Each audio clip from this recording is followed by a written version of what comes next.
మాటకు మాట, విమర్శకు ప్రతి విమర్శ, సవాల్కు సవాల్. అధికార ప్రతిపక్ష నేతల మధ్య మాటల తూటాలు పేలుతున్నాయి.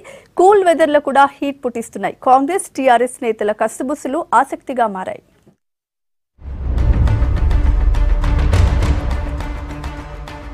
రాష్ట్రంలో అధికార విపక్షాల లీడర్లు సెటైర్లతోని హీట్ పుట్టిస్తున్నారు.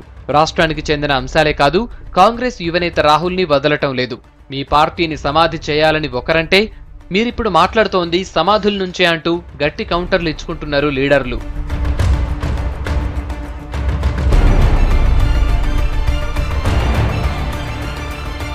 పులిచింతల పవర్ ప్రాజెక్టు దగ్గర పుట్టిన హీట్ ను ఎక్కడా తగ్గకుండా కంటిన్యూ చేస్తున్నారు అధికార ప్రతిపక్ష పార్టీ లీడర్లు.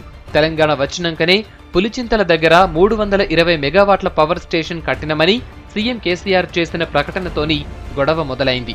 దీనికి కౌంటర్గా పులిచింతల ప్రాజెక్టు తాము కట్టబట్టే విద్యుత్ ప్రాజెక్టు మీరు కట్టారని పీసీసీ చీఫ్ ఉత్తమ్ అనుడుతోని వివాదం మరింత ముదిరింది.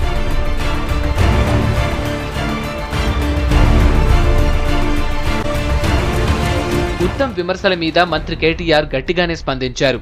తనను బచ్చా అన్న కాంగ్రెస్ నేతలకు అదే రేంజ్లో కౌంటర్ ఇచ్చారు కేటీఆర్. రాహుల్ గాంధీని రాష్ట్ర రాజకీయాల్లోకి లాగారు. నేను బచ్చా అయితే రాహుల్ కూడా బచ్చా అంటూ ఎదురుదాడి చేశారు.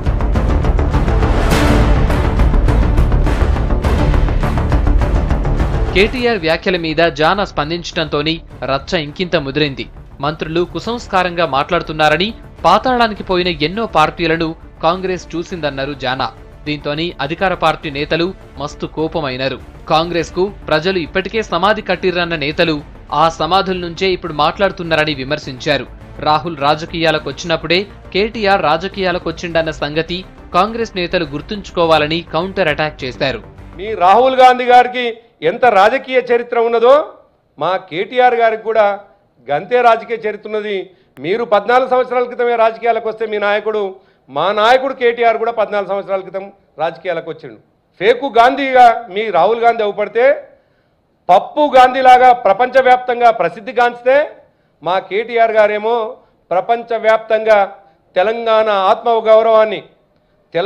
ఆత్మగౌరవం తల ఎత్తుకొని తెలంగాణ వాళ్ళు ఎక్కడైనా మాట్లాడేటువంటి ప్రపంచ వేదికల మీద ఇలా మాట్లాడగలిగి ప్రపంచవ్యాప్తంగా ఉన్నటువంటి పెట్టుబడిదారులని హైదరాబాద్కు తీసుకొచ్చి ద బెస్ట్ డెస్టినేషన్ హైదరాబాద్ అని ఇవాళ ప్రపంచవ్యాప్తంగా వినిపిస్తున్నటువంటి కేటీఆర్ గారు సమర్థత గురించి మీరు మాట్లాడితే సరైనది కాదు అన్నటువంటి విషయాన్ని. ఈ మధ్య కాలంలో ఎసొంటి ఎలక్షన్లు లేకున్నా లీడర్లు మాత్రం అప్పుడే ఇట్ల విమర్శలతోని అటాక్ చేసుకుంటున్నారు. ప్రత్యర్థులు ఒక్క మాటన్నా చిటపట్లాడుతున్నారు.